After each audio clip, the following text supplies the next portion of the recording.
Hey guys, this is Manish and you are watching my channel pharma bullet. तो दोस्तों, आज के इस वीडियो में हम जो क्वेश्चंस देखने वाले हैं वो आपके आने वाली सभी फार्मासिस्ट फार्मेसी ऑफिसर एग्जाम के लिए इंपॉर्टेंट होने वाले हैं। तो स्टार्ट करते हैं। The transmission of pathogens during pregnancy from mother to child is called vertical transmission, direct transmission, indirect transmission, horizontal transmission. The transmission of pathogens during pregnancy from mother to child, तो ये होता है vertical transmission. Option A will be your correct answer. Next question, what is the simplest form of the observation of study? Cross sectional study, ecological study, case control study, cohort study. क्या होता है simplest form of the observation of study? तो simplest form of the observation of study होता है cross sectional study. Option A will be your correct answer. Next question, prevalence is a rate, ratio, proportion और mean. तो क्या होता है prevalence? तो prevalence होता है proportion. Option C will be your correct answer. ये प्रीवैलेंस होता है percentage value and percentage value होता है प्रपोर्शन। ये होता है current cases divided by total population multiplied by 100। ठीक है। Next question, in which of the following study incidence is calculated? Case control study, prospective study, retrospective study, cross sectional study. In which of the following study incidence is calculated? तो incidence is calculated in prospective study. Option B हो जाएगा आपका correct answer. Next question, which of the following immunoglobulin is produced early in the primary response to infection? IgE, IgM, IgG, IgA. Immunoglobulin is produced early in the primary response to infection. तो ये होता है IgM। Option B will be your correct answer. IgM is produced early in the primary response to infection. Next question, the concept which views health as absence from disease is called psychological expect, holistic concept, ecological concept, biomedical concept. The concept which views health as absence from disease, तो ये होती है biomedical concept. Option D will be your correct answer. In biomedical concept health is absence from disease. Next question, which of the following immunity is obtained during a life time? Active immunity, passive immunity, acquired immunity, none of these. Immunity is obtained during a life time, तो ये होती है acquired immunity. Option C हो जाएगा आपका correct answer. Acquired immunity is obtained during a life time.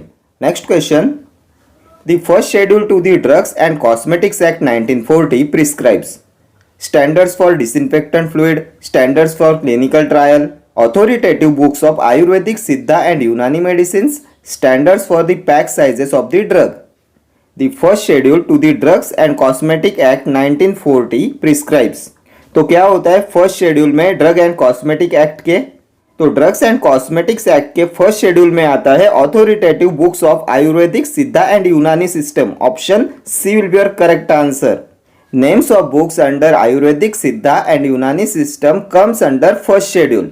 Standards for disinfectant fluid आता है schedule ओ में। स्टैंडर्ड्स फॉर क्लिनिकल ट्रायल के लिए होता है schedule Y and pack sizes of drugs के लिए होता है शेड्यूल P1। ठीक है। Next question, For manufacturing of blood products, license is issued in form number 28, 28A, 28E, 28C. For manufacturing of blood products, license is issued in form number, तो कौन सा form number होता है for manufacturing of blood products? तो blood products के manufacturing के लिए होता है form number 28E। Option C will be your correct answer. Blood product के मैन्युफैक्चरिंग के लिए होता है form number 28E and blood bank के लिए होता है फॉर्म नंबर 28C। ठीक है। Next question, vitamin preparations belong to schedule C1, C, G और D। तो कौन से शेड्यूल में आते हैं विटामिन प्रिपरेशंस? तो ये आते हैं शेड्यूल C1 में। Option A will be your correct answer. Vitamin preparations belong to schedule C1। ये शेड्यूल C एंड C1 होते हैं बायोलॉजिकल एंड स्पेशल प्रोडक्ट्स के लिए। इनमें से ये C1 होता है for non parenteral preparations and C होता है for parenteral preparations. Schedule C में आते हैं sera, vaccines, then toxoids, antigens, insulins, ये सभी आते हैं शेड्यूल C में। Then drugs to be taken under medical supervision only के लिए होता है शेड्यूल G। शेड्यूल G में आते हैं drugs to be taken under medical supervision only. ठीक है। Next question, In an epidemiological study, the first case that comes to the attention of the investigator is called reference case, secondary case, index case, primary case. In an epidemiological study, the first case that comes to the attention of the investigator. तो first case को बोला जाता है index case. Option C will be your correct answer, index case. Next question. Endemic disease means that a disease exhibits seasonal pattern, is constantly present in a given population group, is prevalent among animals, occurs clearly in excess of normal expectancy. तो क्या होता है endemic disease? तो endemic disease होता है disease which is constantly present in a given population group. Option B will be your correct answer. Disease which is constantly present in a given population group होता है endemic disease. Next question. Antibodies disappears very quickly in which immunity? Active immunity, passive immunity, natural induced immunity, autoimmune response. Antibodies disappears very quickly in which immunity? कौन से immunity में antibodies disappears हो जाते हैं very quickly? तो ये होती है पैसिव इम्यूनिटी. ऑप्शन बी हो जाएगा आपका correct answer. In passive immunity antibodies disappears very quickly. Next question. As per Schedule M, the permitted limit of solid content in water for injection is 1 mg per 100 ml, 1 gram per 100 ml, 10 mg per 100 ml, 10 gram per 100 ml. As per GMP, कितना होता है permitted limit of solid content in water for injection? तो ये होता है 1 mg per 100 ml. Option A will be your correct answer. 1 mg per 100 ml होता है permitted limit of solid content in water for injection. Next question. Genetic factors, age, gender, socio-economic status are also known as risk determinants, risk factors, risk management, risk markers. तो क्या बोलते हैं इन्हें? Genetic factors, age, gender and socio economic status. तो ये होते हैं risk determinants. Option A will be your correct answer. Next question. DTAB has dash ex officio members. Drug Technical Advisory Board has dash ex officio members 6, 7, 10 और 8. कितने ex officio members present होते हैं इन DTAB drug technical advisory board? तो DTAB में total members होते हैं 18. इसमें 5 होते हैं नॉमिनेटेड, 5 होते हैं इलेक्टेड, 8 होते हैं ex officio members. Option D हो जाएगा आपका करेक्ट आंसर. DTAB में 8 ex officio मेंबर्स प्रेजेंट होते हैं, 5 नॉमिनेटेड मेंबर्स प्रेजेंट होते हैं एंड 5 होते हैं इलेक्टेड मेंबर्स. ये टोटल होते हैं 18 members. Then DTAB is constituted by central government and DTAB is reconstituted every 3 years. And इसका चेयरमैन होता है director general of health services. Director general of health services होता है chairman of DTAB. And DTAB का function होता है advise government of India on the matters of drugs. ठीक है. Next question.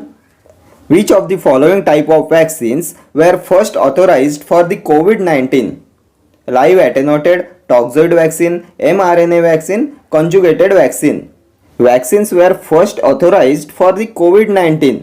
तो COVID-19 के लिए first authorised type of vaccine था mRNA vaccine. Option C will be your correct answer, mRNA vaccine. Next question.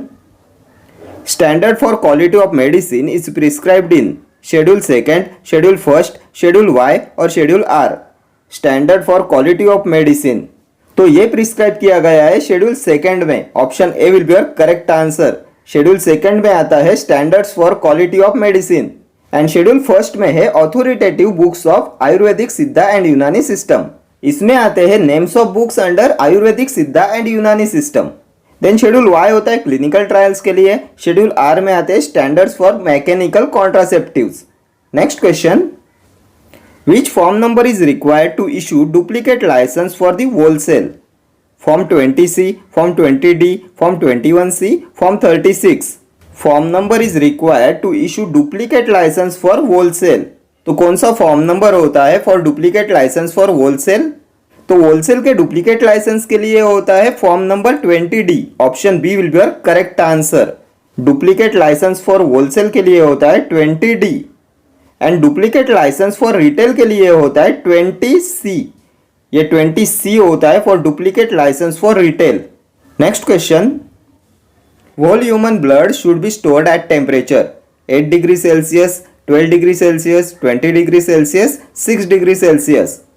whole human blood should be stored at temperature. तो कितना होता है storage condition for whole human blood? तो ये होता है 6 degree Celsius. Option D will be your correct answer. इस पे और एक क्वेश्चन पूछा जाता है ड्राइड प्लाज्मा का स्टोरेज कंडीशन. तो dried plasma should be stored at temperature not exceeding 25 degree Celsius. Dried plasma should be stored at temperature not exceeding 25 degree Celsius.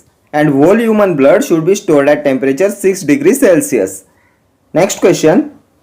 Advisory body in Drug and Cosmetic Act and Rules is Drug Consultative Committee, Drug Inspector, Controlling Authority, Government Analyst. तो इनमें से कौन सी होती है advisory body in drug and cosmetic act and rules? तो ये होती है drug consultative committee. Option A will be your correct answer. DCC होती है advisory body in drug and cosmetic act and rules. Drug Consultative Committee. Next question. Spurious drugs come under the section 17B, 17A, 17 और 20. कौन से section में आते हैं spurious drugs? तो spurious drugs के लिए होता है 17B. Option A will be your correct answer. 17B होता है for manufacturing, sale and distribution of spurious drugs. ये 17A होता है for manufacturing, distribution and sale of adulterated drugs. Adulterated drugs comes under section 17A. And ये 17 होता है misbranded drugs के लिए. Manufacturing, sale and distribution of misbranded drugs के लिए होता है 17 सेक्शन. देन एडल्टरेटेड ड्रग के लिए होता है 17A एंड स्पूरियस ड्रग्स के लिए होता है 17B. Next question. Permitted place for import of drugs by rail is Kolkata, Mumbai, Chennai, Firozpur. Permitted place for import of drugs by rail. तो ये है फिरोजपुर. ऑप्शन डी हो जाएगा आपका करेक्ट आंसर. फिरोजपुर है permitted place for import of drugs by rail. Then which is the permitted place for import of drugs by air and sea? तो permitted place for import of drugs by air and sea are Mumbai, Chennai and Kolkata. Then permitted place for import of drugs by road है नेपाल. ठीक है. Next question. Vitamin A prophylaxis is an example of health promotion, disability limitation, specific protection, primordial prevention. Vitamin A prophylaxis is an example of. तो vitamin A prophylaxis होता है specific protection. Option C will be your correct answer. Vitamin A prophylaxis is an example of specific protection. Next question. Application made in form dash for small quantity of drugs for personal use. 12A, 12B, 25A, 25B. Application made in form number dash for small quantity of drugs for personal use. कौन से form में application किया जाता है for small quantity of drugs for personal use? तो इसके लिए होता है form number 12A. Option A will be your correct answer. 12A में एप्लीकेशन किया जाता है for small quantity of drugs for personal use. Application made in form number 12A and licence granted in form 12B. Next question. Father of evidence based medicine is Sackett, D.A. Vinci, Hippocrates, Tolstoy. Father of evidence-based medicine. तो father of evidence based medicine is Sackett. Father of evidence based medicine है David Sackett and father of medicine है Hippocrates. Okay friends, thank you for watching this video. See you in the next video. Till then do like, share, comment and subscribe to my channel. Thank you.